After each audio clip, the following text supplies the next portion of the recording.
My name's John Hanacek. I'm a long-term designer and I've been in XR for the last 5 years. So my personal background, I'm a designer and an artist. I basically work at the intersection of creativity, curiosity, and human augmentation. So I have a master's in communication, culture, and technology from Georgetown. I'm going to take these glasses off because the Matrix joke, I think you guys got it. So in 2016, I got that, and pretty much that little trophy thing there, it's a real object. I scanned it as well.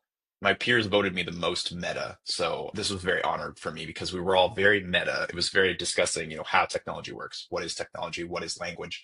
I've done my own startups, and I've been a lead designer and a product designer for multiple different headset-based technologies.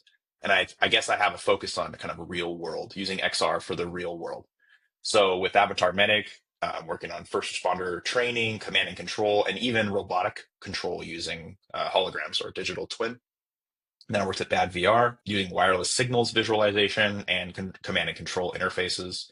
And then most recently, I was at Nanome, basically leading the product and interaction design for the XR. We redesigned the entire product, which was really cool. And I'm going to show you more about that. And just doing a ton of prototypes, testing, road mapping, scoping. I've done it all. How do you use virtual objects to create training that scales into the real world? So you can connect those dots. I was actually a lifeguard, an ocean lifeguard as a younger person. So this was really near and dear to me to try and say, how can we take training beyond the old crusty mannequins and into the future so that everyone can have access.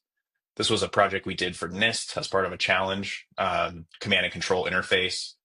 All this stuff looks a little weird on the 2D video, but in the headset, it's a beautiful map with depth and everything. It's the robotic control. Uh, so got on the news for this. Basically, this is using Unity to use the virtual representation of this robot to let people command the robot through XR. So this was kind of where my work is headed more now, is like using physical reality objects with the virtual reality. And you can see in the Unity screen there, it's like basically they see the hologram of the robot and they can control it. And this was a really cool experiment. I'm really want to do more of this because, young people, all of a sudden, pretty much anyone could show up to this robot and control it. And that's the power of XR, is it makes things visible that were never visible before. Hint, hint. Here's some stuff from Bad VR. I can't show too much because it's government related, but this actually was from a time, a lot of this work was actually before ShapesXR existed. So if you're joining the field now, you're really lucky to have ShapesXR because we used to have to use things like Blender and Unity and all kinds of stuff. And now we have a more unified thing. But I just want to show you some of the work that, I was doing as a designer, was trying to think about how do we make heads-up displays? How do we visualize information? In this case, Bluetooth signals, using Unity. And so finally with Nanome, we did a lot of different iterations. We did style things. We did all kinds of prototypes. And this was really fascinating to work with these molecular structures, which are three-dimensional.